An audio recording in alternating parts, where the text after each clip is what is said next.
Hello friends. तो इससे पहले वाले लेक्चर में हमने क्या सीखा?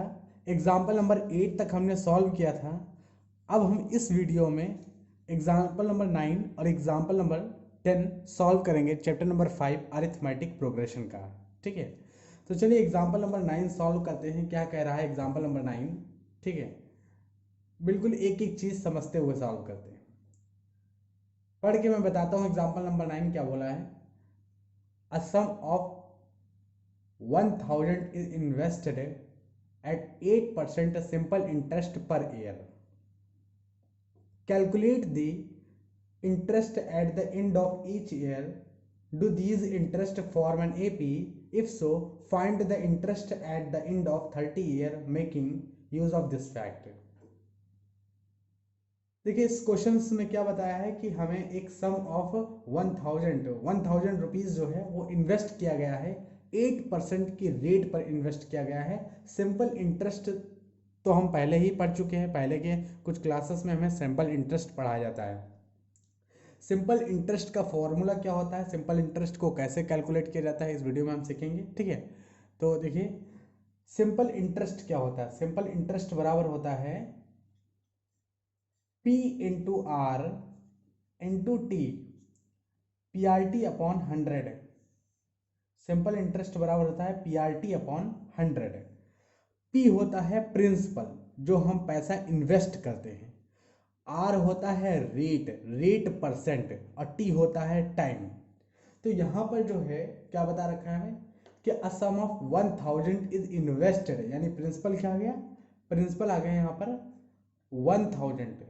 ठीक है, 1000 आ गया प्रिंसिपल, 1000 रुपीज़ आ गया। ठीक है, इतना सम इन्वेस्ट किया गया। फिर कहा गया invested at 8% simple interest per year. तो यहाँ पर रेट कितनी है, 8% है, रेट है यहाँ पर 8% है। अब हर साल के एंड में अगर आपको सिंपल इंटरेस्ट कैलकुलेट करना है तो इस फॉर्मूले का आप यूज़ करोगे। ठीक, कैसे देखिए अभी हम करते हैं यूज़ करके। मतलब पहले साल के लिए हम सिंपल इंटरेस्ट अगर कैलकुलेट करें पहले साल के लिए, तो देखिए कैसे कैलकुलेट करेंगे सिंपल इंटरेस्ट पहले साल के लिए। तो एस आई सिंपल इंटरेस्ट बराबर का फॉर्मूला क्या होता है, पी आर टी इंटू 100। ठीक है, पी आर टी अपॉन 100। तो पी आर टी अपॉन 100 ये फॉर्मूला होता है सिंपल इंटरेस्ट का। एक साल के लिए कैलकुलेट करना है तो प्रिंसिपल हमने कितना रखा है, 1000 रुपये। तो 1000 रुपये रखा है, 1000 रुपीज़। रेट 8% की रेट से रखा है। टाइम एक साल के लिए हमें सिंपल इंटरेस्ट कैलकुलेट करना है, अपॉन 100।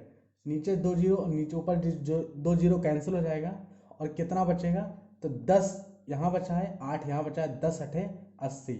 यानी एक साल में जो सिंपल इंटरेस्ट बनेगा वो कितना बनेगा, 80 रुपया बनेगा एक साल में। ठीक है, at the end of 1 year, एक साल के ख़त्म होते ही होते जो सिंपल इंटरेस्ट बनेगा वो 80 रुपया बनेगा। ठीक है, अच्छा यही सिंपल इंटरेस्ट अगर 2 साल के एंड में कैलकुलेट करें तो देखिए simple interest at the end of 2 year अगर ये कैलकुलेट करना हो तो प्रिंसिपल तो वही रहेगा, चेंज ही नहीं होता है सिंपल इंटरेस्ट में। ठीक है, रेट क्या होगी, 8% होगी, और at the end of 2 year तो यहाँ पर 2 रखेंगे अपॉन 100। ठीक, 2 जीरो से 2 जीरो कैंसिल ऊपर नीचे, 8 दूनी 16 धाम में 160, 160 आ गया, 160 rupees.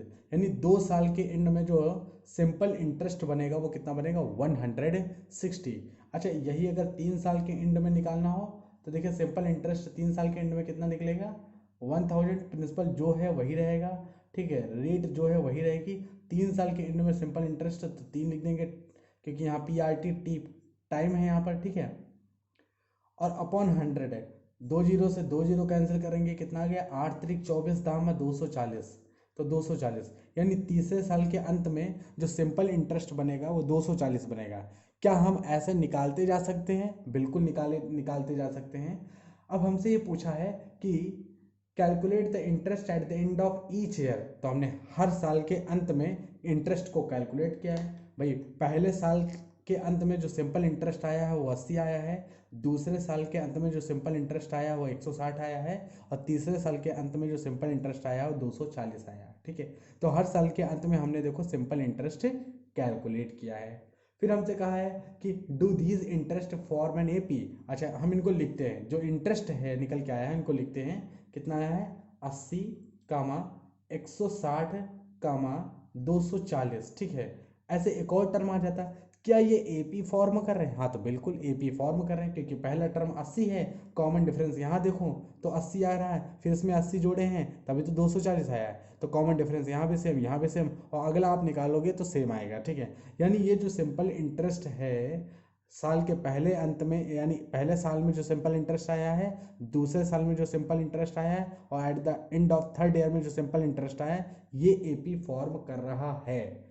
Do these interest form an AP? Yes, these interest form an AP.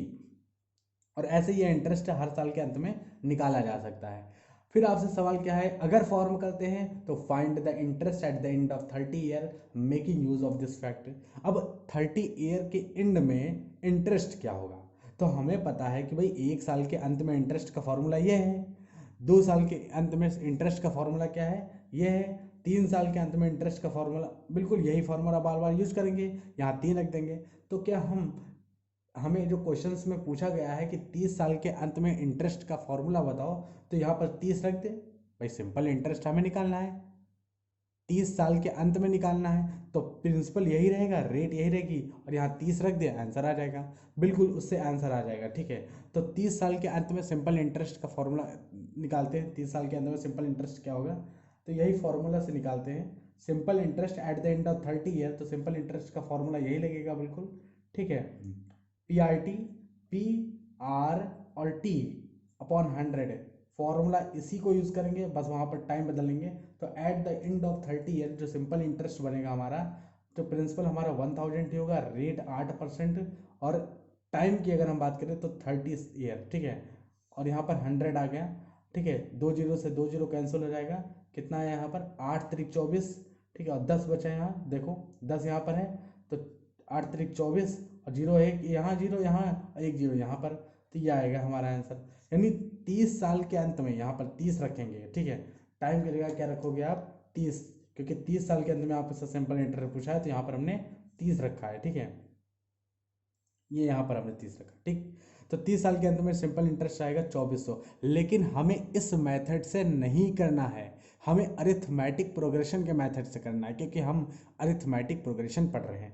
तो ये एक एपी है कि नहीं है? ये एक एपी है।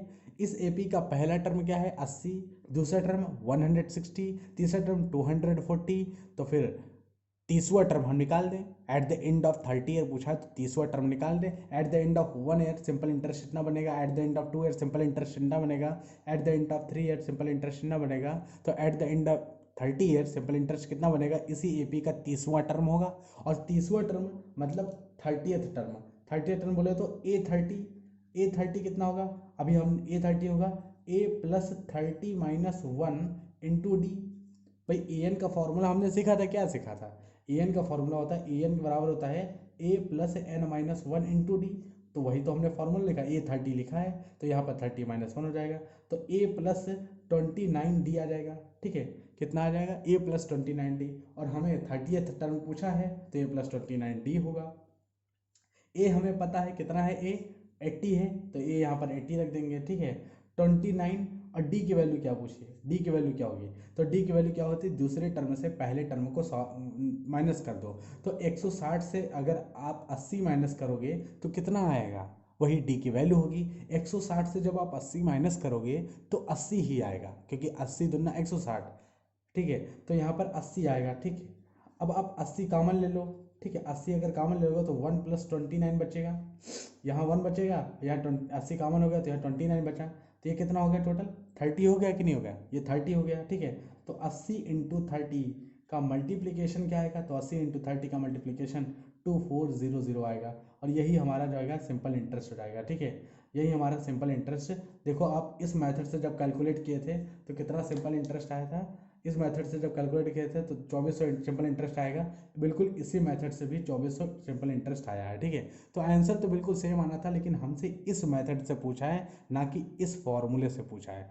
तो हम ये सीरीज बनाएंगे, हम ये लिस्ट ऑफ नंबर बनाएंगे, केपी बनाएंगे और इसका 30वां टर्म निकाल देंगे, क्योंकि हमें ए पता है, डी पता है। अगर आपको ए और डी पता है तो आप कोई भी टर्म निकाल सकते हो, क्योंकि ए एन बराबर होता है a plus n minus one into d. ए पता है, डी पता है, चौथा टर्म, पांचवा टर्म, जो भी बोले वो यहाँ पर रखो, एक माइनस करो, टर्म निकाल सकते हो आप।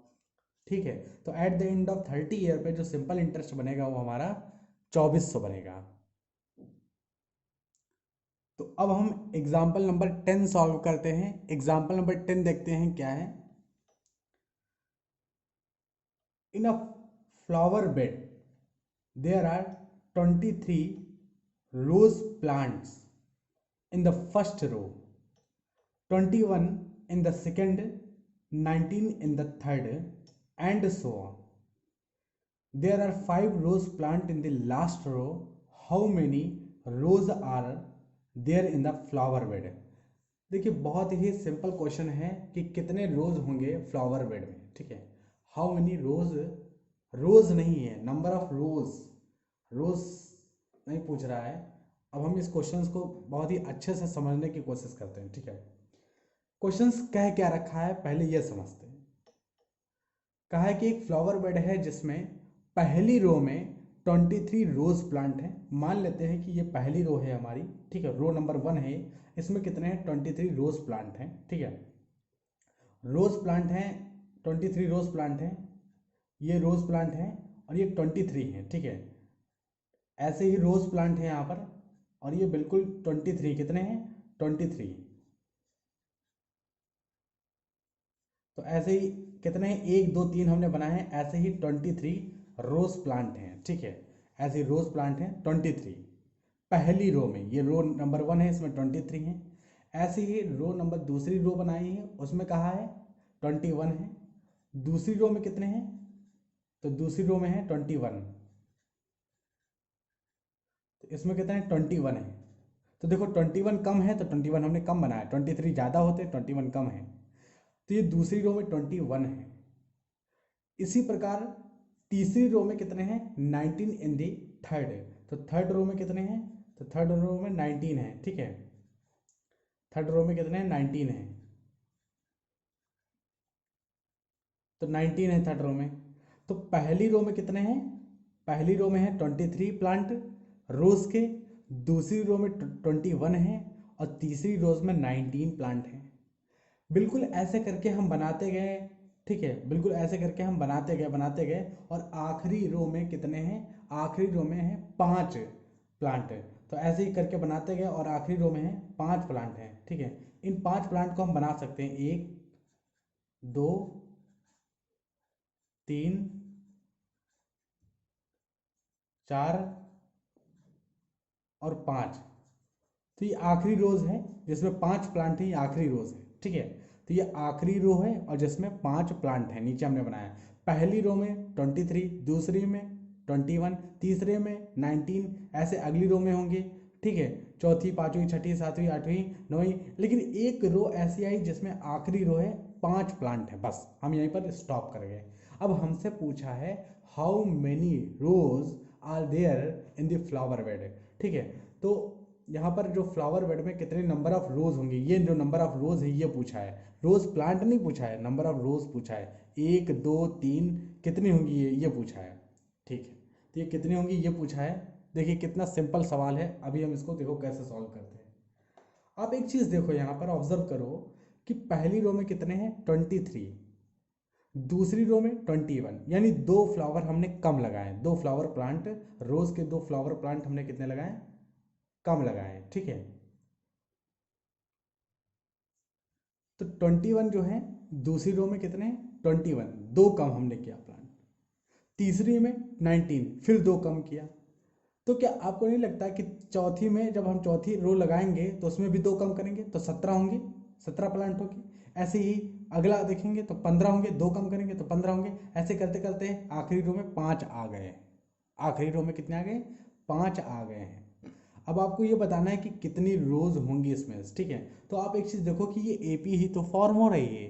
अगर हम देखें ध्यान से कि 23, भाई पहली रो में हमने 23 प्लांट लगाए, दूसरी रो में हमने 21 प्लांट लगाए, तीसरी रो में हमने 19 प्लांट लगाए, ऐसे ही करते करते हमने आखिरी रो में 5 प्लांट लगाएं और आपको नंबर ऑफ रोज बतानी है, तो यहाँ पर आप देखो कि ये एपी ही तो है, एपी है जिसमें जो आखिरी टर्म एन है वो 5 है, आखिरी टर्म एन 5 है, और पहला टर्म जिसमें है 23 और डी की वैल्यू निकालनी है, तो दूसरे टर्म में से पहले टर्म माइनस कर दो, तो 21 में से 23 माइनस कर दो तो कितना आएगा -2।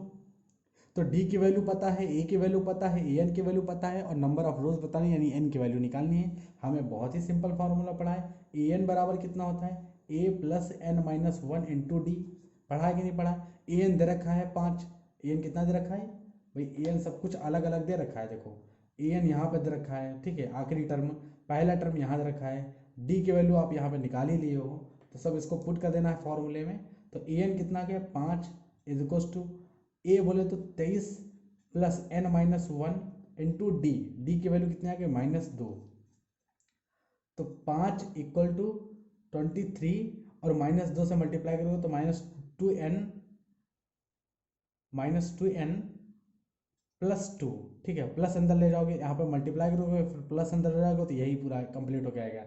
23 2 25, 23 में 2 अगर आप ऐड करोगे तो कितना हो जाएगा 25, ठीक है। तो 5 is equal to 25 minus 2n। अब 25 को इधर लाओगे तो 5 minus 25 is equal to minus का 2n, और 5 माइनस 25 कितना आ गया माइनस का 20, और ये आ जाएगा माइनस का 2n, ठीक है। ये कैंसिल हो जाएगा माइनस माइनस, और n की वैल्यू आ जाएगी 20/2, कितना आ गया 10 आ गया। तो n की वैल्यू कितनी आ गई, n की वैल्यू आ गई 10, n की वैल्यू 10 आ गई, मतलब n की वैल्यू 10 आ गई, मतलब ये कि जो नंबर ऑफ रोज होंगी वो कितनी होंगी 10 होंगी, नंबर ऑफ रोज, मतलब ये कि जो हमने स्टार्टिंग में रोज बनाए थे स्टार्टिंग में, ठीक है, ये जो रोज हमने बनाए थे 1 2 3 ऐसे ही आखिरी में ये ऐसी कितनी रोज होंगी, तो ऐसी 10 रोज होंगी, क्योंकि n की वैल्यू कितनी निकल के आई है 10 निकल के आई है, ठीक है। तो टोटल नंबर ऑफ रोज कितनी होंगी, टोटल नंबर ऑफ रोज होंगी वो 10 होंगी, ठीक है। आई होप आपको ये क्वेश्चन समझ में आए होंगे। अगर आपको ये लेक्चर अच्छे लग रहे हैं तो आप चैनल को सब्सक्राइब करें, वीडियो को लाइक करें और शेयर करें। धन्यवाद।